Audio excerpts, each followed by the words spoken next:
ازيكم عاملين ايه؟ يا رب دايما تكونوا بخير ان شاء الله. النهارده هنعمل دست الجاتوه مع بعض، وهنعمل تورتايه مقاس 18. ان شاء الله الفيديو يعجبكم،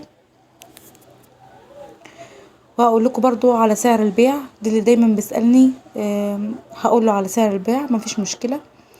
حطيت هنا 4 بيضات، وحطيت نص كوباية مية ناقصة شوية، ومعلقة محسن ورشة فانيليا، وحطيت هنا 400 جرام. تمام، وهضربهم مع بعض كده كويس جدا لحد ما القوام يعلى معايا. اللي بيضرب بالمضرب يا جماعه لازم يضرب الاول المكونات السائله مع بعض لحد ما ترفع زي ما انا عملت بالظبط كده، عشان ياخد قوام كويس، وعشان كمان ترمي معاه كميه معقوله، كميه حلوه يعني. تمام، فلازم نضرب المكونات الاول مع بعض. ادعوا لي بس العجان يجي، لسه لحد دلوقتي ما جاش. عايزه اقول لكم ان انا بعته دمياط الجديده يتصلح، في هناك صيانه له، فقالوا اما تبقى تيجي الحاجات بتاعته نبقى نصلحها، فادعوا لي بقى. المهم هنا حطيت 3 بيضات، وهضرب ربع كيلو اسبونج. تمام، حطيت هنا ربع كوبايه ميه، وهحط معلقه صغيره محسن، واحط رشه فانيليا كده صغيره. حتى الفانيليا صغروها قوي يا جماعه بقت ب5 جنيه، صغيره قوي. اللي انتوا شايفينها في ايدي دي ب5 جنيه. المهم هنا حطيت ربع كيلو دي سبونج، وضربتها ضربتهم كويس جدا لحد ما يعلوا خالص معايا كده. زي ما قلت لكم بضرب المكونات السائله مع بعض الاول لحد ما يعلوا، وبضرب وبحط عليهم دقيق السبونج بتاعي لحد ما قوامه يعلى. بعد كده بحطه في الحله بتاعتي زي ما انتم شايفين كده. وطبعا الصينيتين، صينيه الجاتوه وصينيه الكيكه، هدخلهم مع بعض الاتنين، يعني الركنه التانية على جنب لحد ما اخلص ديت، وادخلهم الاتنين مع بعض. مفيش مشكله ان الاسبونج يفضل شويه صغيرين. لو سبتوه فتره كبيره بيعمل طبقه كده فوق، زي ما تقولوا كده بيضيع طبقه من الاسبونج. تمام، فالاحسن ان احنا ما نطولش عليه بره، يعني على قد مثلا حاجتين هنضربهم وندخلهم مع بعض مفيش مشكله. هنا ضربت كوبايتين كريمه، عليهم 3 كوبايات ميه، يعني كوبايه ونص كوبايه ونص، وحطيت 4 معالق سكر. على فكره السكر اللي انا بستعمله عادي جدا، طالما هحطه من الاول، بس مش السكر بتاع التموين يا جماعه اللي هو الخشن، السكر الابيض اللي بيتباع في المحلات. تمام، لو عايزه تستعملي اللي هو بتاع التموين ده اطحنيه، زي ما انا كنت بطحن السكر بخليه بودره، بطحنه في الكبه بتاعت الخلاط اللي هي الصغيره ديت لحد ما اخليه بودره عشان اشتغل بيه. انما الابيض ده ممكن تحطيه عادي مع الكريمه في الاول عادي، ما تضربهمش من الاول، ما تضربيش الميه مع السكر في الاول، الحاجه كله على بعضه وبتضربه بقى زي الفل. تمام، هنا بقى 400 جرام طلعوا لي 3 طبقات زي ما انتم شايفين كده، وعاليين بسم الله ما شاء الله، حلوين يعني مش وحشين. بقطع على البلاستيكية اللي تحت بتاعت رجل المنشار دي، تمام، فوقها على طول. طبعا الكريمة كانت اتضربت معايا، بدأت كده احط طبقة سبونج وطبقة كريمة. انا بقى الفيديو ده عاملاه زي ما انا بشتغل بالظبط، يعني الخطوات اللي انا اشتغلت بيها الاوردرين هما اللي انا بعملهم معاكم بالظبط، يعني ما جبتش حاجة بعد حاجة والكلام ده، يعني كله بالترتيب كده زي ما انا شغالة بالظبط. تمام، هحط بقى اخر طبقة كده. انا ما بسقيش الجاتو الا اذا سهيت عليه في الفرن شوية. تمام، يعني ايه سهيت عليه في الفرن شوية؟ يعني مثلا ما فتحتش عليه في الوقت اللي المفروض افتح عليه ونشف مني شوية، لان لما بفضل في الفرن فترة اطول من وقته بنشف طبعا. هنا هسوي بقى كويس كده زي ما انتم شايفين، بسويه كويس عشان لما اجي احط الجيلو ابقى مرتاحة وانا بحط الجيلو زي ما انتم شايفين كده.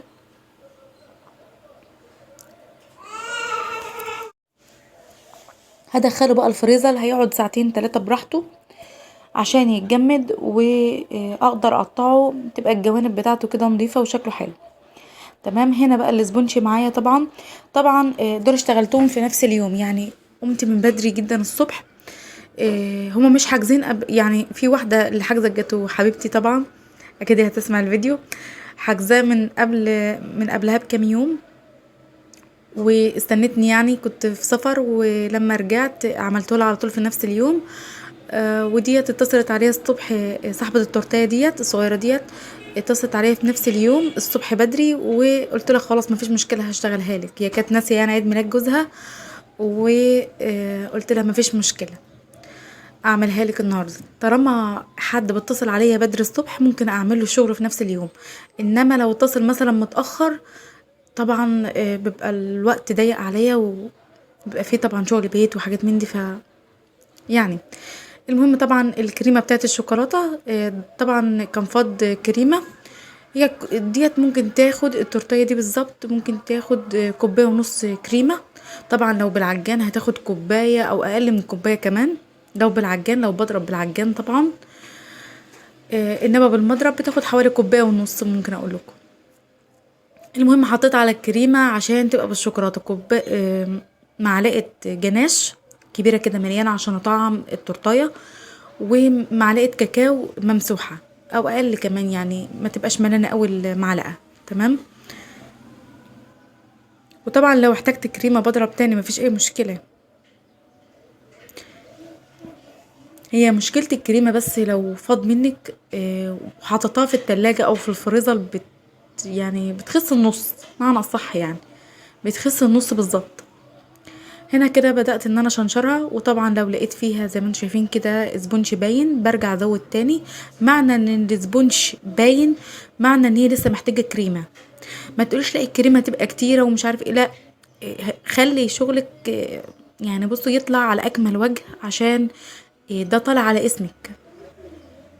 اعرفي ان اللي بياخد التورتايه بيقيم شغلك، فلازما تشتغلي شغل مظبوط، عشان يعني انتوا عارفين لما حد بياخد تورتايه ويشكر فيها قوي، ومثلا قاعد مع حد تاني يقوله ده انا جبت تورتايه من فلانه، طعم الشغل بتاعها جميل جدا.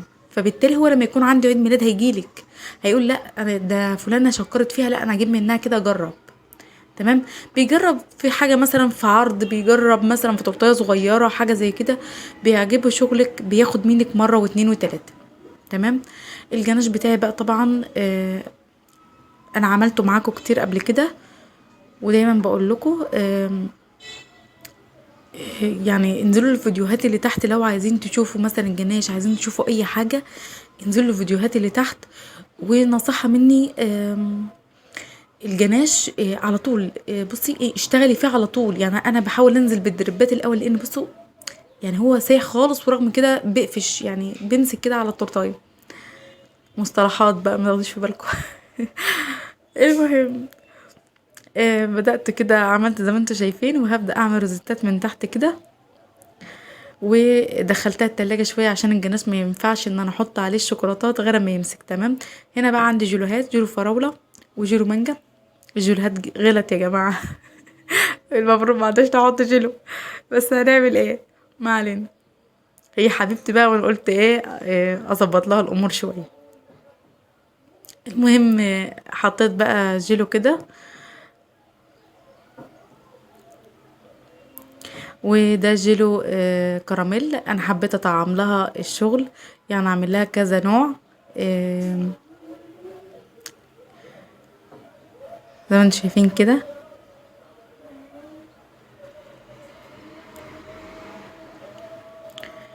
طبعا عشان هو متجمد انا قادره اشتغل عليه براحتي. تمام. هنا بقى بدات اعمل اشكال كده زي ما انتم شايفين، نقط بقى واشدها كده بالمعلقه اعمل شكل. التاني ده اعمل سيور كده، وهسيب واحده بس من غير شغل عليها. هبدا بقى اقطع الجنوب. طبعا هو متجمد واخد تجميده زي ما انتم شايفين كده. هو المفروض قبل ما اسلمه كنت سبته في التلاجة حوالي ساعة او حاجة زي كده، بعد ما قطعته وحطيته في علبته عشان التجميد بتاعه يفك شوية، ولما يجي يتاكل يبقى هش كده. بس انا طلبت منها ان هي يعني ايه تحطه في التلاجة شوية عشان ياخد راحته، لانه طبعا معمول في نفس اليوم واشتغلت في نفس اليوم وقطعت. فده يعني انا احب الشغل يبقى مرتاح، يبقى واخد راحته شويه، يعني يفضل في التلاجة شويه ياخد من بعضه كده فاهمين قصدي. هنا بقى بدأت كده، انا كنت هقطع 10 و10 وسبت الايه النص ده، قلت بقى انا مظبطه لها الدنيا، اسيب لها كمان ايه عادي مش مشكله. تمام. حطيت كده روزيتات من فوق طبعا الشكل اللي انتي تفضليه، إيه زي ما انتوا شايفين كده. حطيت بقى، احط بقى كريسبي كده. الجاتو ده انا بطلعه ب100 جنيه، لسه لحد دلوقتي بطلعه ب100 جنيه بصراحة. يعني مش عارفة اقول لكم ايه، بس الاسعار بقت صعبة قوي، ما عدتش عارفة والله إيه يعني الواحد يعمل ايه بجد. بس يلا ايه، ادينا ماشيين الامور زي ما انتم شايفين كده. الجاتو التلات طبقات بسم الله ما شاء الله، زي ما انتم شايفين كده الجاتو عالي هش جدا جميل. دخلنا بقى على التورتايه زي ما انتم شايفين كده. زي ما قلت لكم ان انا دايما بختار وش التورتايه، فاهمين. تختاروا وش التورتايه ازاي؟ المكان اللي ما فيهوش غلطه، المكان اللي يعني ايه، يعني في مكان كده تلاقيه في مثلا ايه مش مظبط كده، شكله مش مظبط، او مثلا في غلطة حاجة زي كده، خليه ده ورا في ظهر التورتاية. انما وش التورتاية دايما خليه يبقى الشكل اللي عاجبك، الدريبات نازلة مظبوطة، الروزيتات فيه حلو، مش نازل عليها جناش، فاهمين قصدي. هنا بقى هعمل هابي بير زي تويو. زي ما قلت لكم انا جايبه قالب السيليكون اللي هو بتاع الحروف ده، جايباه ب35 من دمياط. من دمياط من عند حسن حرب لو حد يعرفه. من عند حسن حرب او محمد حرب، والله ما انا فاكره. من عنده. طبعا بشيل الحروف، انا شلت الحروف معاكم قبل كده كتير. هنا بقى كنت بلون الحروف. حطيت شويه ضغط في قلب علبه كده كانت عندي، وحطيت الحروف كده قلبتها فيه كده لحد ما خدت اللون. كده اسهل مني افضل اجيب فرشه او والله انا جبت الفرشه وتايهه عني، دايما بوريكم في كل فيديو كده، بس مش مشكله. انا عملت ايه، حطيتهم في علبه وحطيت عليهم شويه ضغط ذهبي. وقلبتهم كده لحد ما خدوا اللون من جميع النواحي كده. على فكره كده شكلهم احلى بكتير مني الون السطح بتاعهم بس. تمام. بكتب بقى احمد. تمام. هابي بير تو يو احمد. طبعا HBD دي اختصار لهابي بير تو يو.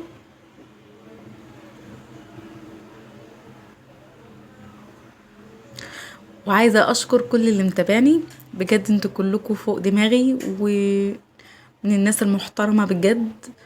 وبشكر جدا اللي بيسيب لي تعليق حتى لو كلمه، بشكره جدا جدا جدا. والله انا مستمره في القناه ديت، انا مش مستفاده اي حاجه من القناه، بس كفايه ان في حد بيتابعني، وكفايه ان في حد بيحبني من غير ما يعرفني.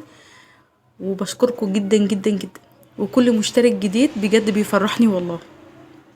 وعندي استعداد ان انا اكمل في القناه ديت، ومش عايزه منها حاجه طول ما في حد بيتابعني وبيسيب لي حتى لو تعليق. صدقوني اي تعليق حتى لو سؤال بيفرحني جدا جدا جدا بجد.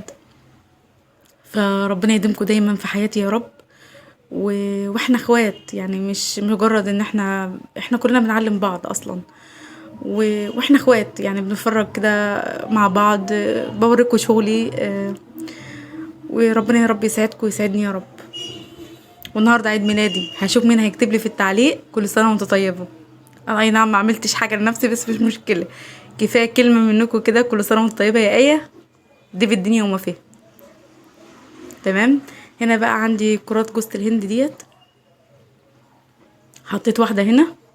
هستنى التعليق كل واحده تقولي كل سنه وانت طيبه من اللي بتحبني وبتحب تتفرج عليا. تمام. هشوف كام واحده بقى. حطيت هنا كريسبي كده.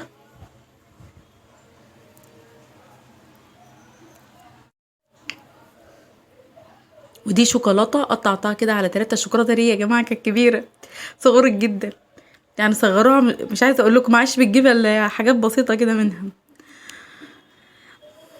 تمام. هنا بقى عندي فراشات انا كنت قصاها، حطيت كده فرشه تحت وفرشه فوق كده. خلاص التورتايه تعتبر خلصت. بس هحط بس قلوب كده على الروزيتات اللي انا عاملاها من فوق كده، تدي شويه ضي كده للتورتايه زي ما انتم شايفين.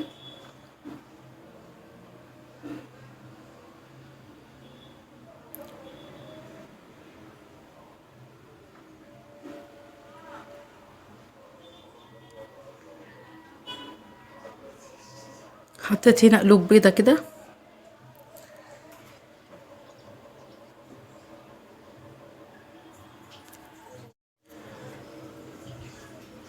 وهحط برضو هنا قلوب بيضه كده عشان بس ما اسيبش المكان كله فاضي كده وما طلبوش حاجه، فحبيت ان انا احط قلوب كده. حطيت بقى هنا قلب كده زي ما انتم شايفين، وحددت القلب كده بنقط كده من الكريمه البيضه. يا رب التورتيه تعجبكم والجاتوه كمان يعجبكم. شكرا جدا، مع الف سلامه.